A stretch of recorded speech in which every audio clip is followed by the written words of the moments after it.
আর এখন আমি আসি শুনো কে যদি জটিলা কুটিলা হ্যাঁ বা যদি আয়ান আসবে কয় তানকে লইসব তো কাউকে নিয়ে আসবে না, একমাত্র আমার শ্রীমতী রাধারানীকে ছাড়া।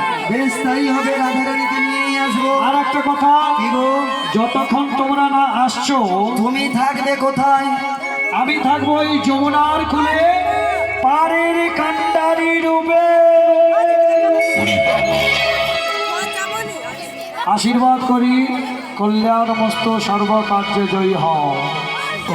আর যেতে যেতে যেতে যেতে এই কথাটাই বলো। কি বলবে?